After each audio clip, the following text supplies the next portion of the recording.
Bonjour à tous, je me présente, moi c'est Jean-Rémy, je suis service civique chargé de sensibiliser le public à la faune sauvage en détresse. Je suis arrivé dernièrement à l'Hirondelle et aujourd'hui je vous propose de me suivre durant une journée aux côtés de l'équipe d'intervention de l'Hirondelle. Allez, suivez-moi, c'est parti.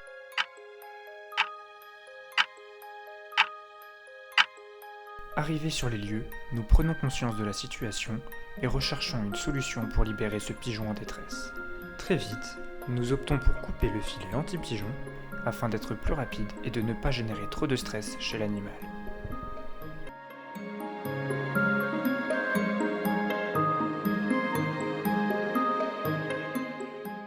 Une fois attrapé, un premier diagnostic de l'état de ce pigeon est réalisé, puis est placé dans une caisse de transport.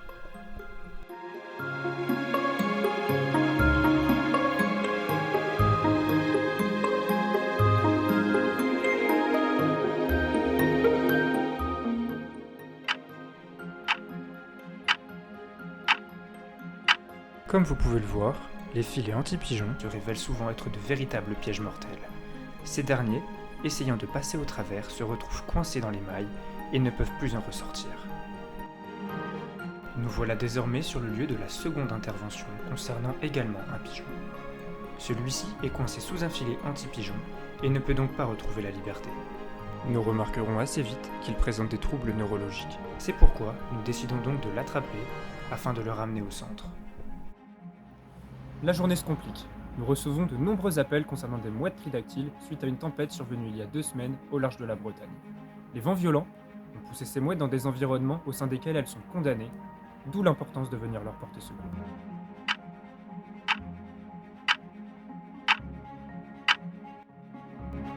Nous profitons de notre présence dans la Loire pour faire un détour à la clinique vétérinaire de Villars afin de récupérer une mouette tridactyle.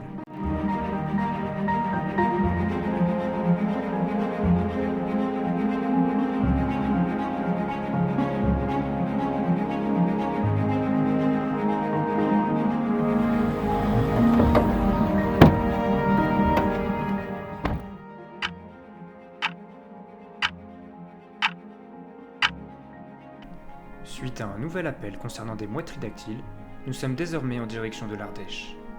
Tout au long de la route, quelques arrêts seront nécessaires, dans le but de réhydrater nos pensionnaires très affaiblis.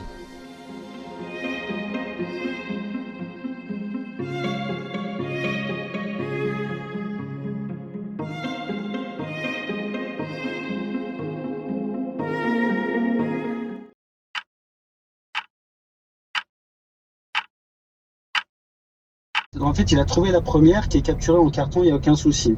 Mais il n'avait plus la deuxième, il vient de la revoir. Elle est proche de chez lui, il y a un espèce de grand trou et elle serait au fond de ce trou. Je ne sais pas quoi vous dire parce que je ne sais même pas si ce trou est accessible. J'attends plus d'infos, mais voilà. Je vais te répondre, on continue notre route et toi tu continues à rechercher des infos.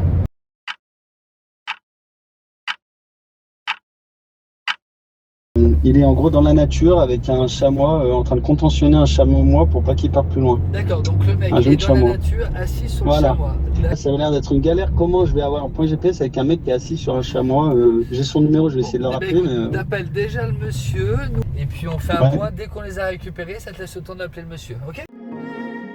Arrivés en Ardèche, les dernières mouettes de la journée sont récupérées rapidement, car 2 heures de route nous attendent en direction de la Drôme. Et ça s'annonce comment, dernière nouvelle? Il est en visuel ou pas? Bah, le mec, il le voit. Le problème, c'est qu'il est dans un bosquet.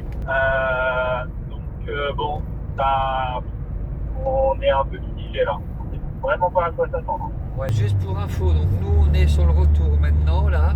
Donc si vous vous déplacez pas, nous on peut être chez vous. À quelle heure, Audrey? Vers 20h45. Vers 20h45, on peut être sur la commune où il y a le chamois. Je te laisse carte blanche, voilà, si tu te sens d'essayer de le faire, tu le fais. Si tu préfères qu'on soit Ouais, là, bah, ouais, tu ouais. nous attends quoi. Ça va.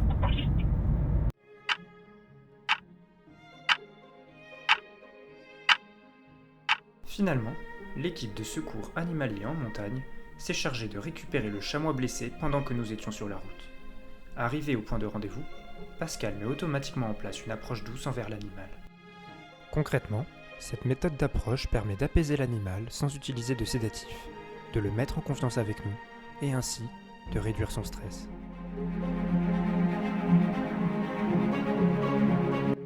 Alors c'est la deuxième fois que nous travaillons en coopération avec l'équipe des secours animaliers en montagne. Leur intervention rapide et efficace aura permis de réduire considérablement le stress de ce jeune chamois. Quelques minutes plus tard, le chamois, apaisé, est placé dans une caisse de transport puis chargé dans le véhicule de l'hirondelle. Direction le centre de Saint-Forgelet.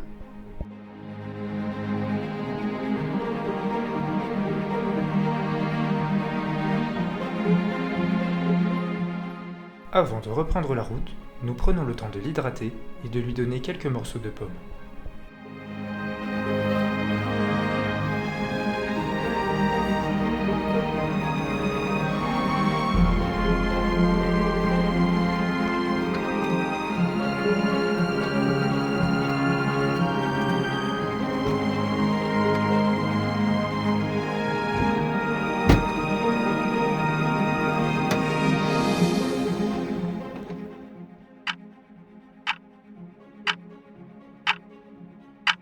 « 23h, nous sommes enfin de retour au centre et commence désormais une longue phase de soins pour toutes nos mouettes tridactyles qui sont très affaiblies. Étant donné le risque de grippe aviaire, un protocole est mis en place, avec notamment le port d'équipements de protection individuelle afin de pouvoir manipuler nos protégés. Placés en quarantaine, nos 4 mouettes tridactyles sont diagnostiquées, pesées, puis baguées, de façon à ce que notre équipe puisse les différencier et connaître leur état de santé. Nous en profitons pour remercier Stéphane du centre de soins d'Egalaldia et Didier Depiaf pour leurs conseils. Ils nous ont encouragés à changer de substrat au sol afin d'éviter le développement de maladies respiratoires auxquelles les oiseaux marins sont très sensibles. C'est ensuite au tour de notre jeune chamois de découvrir son box, accompagné par des caresses de nos soigneurs, toujours dans cette optique d'approche douce.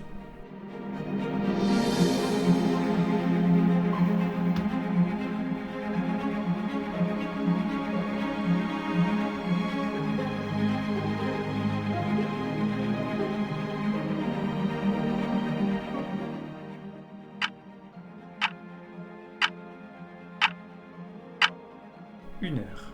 Fin de journée, la relève est assurée. Une de nos équipes de soigneurs va se relayer toute la nuit pour le bien-être de nos pensionnaires.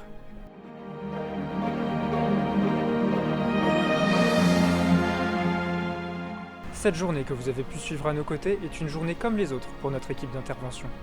Pourtant, ces sauvetages ne sont qu'une petite partie de leur mission.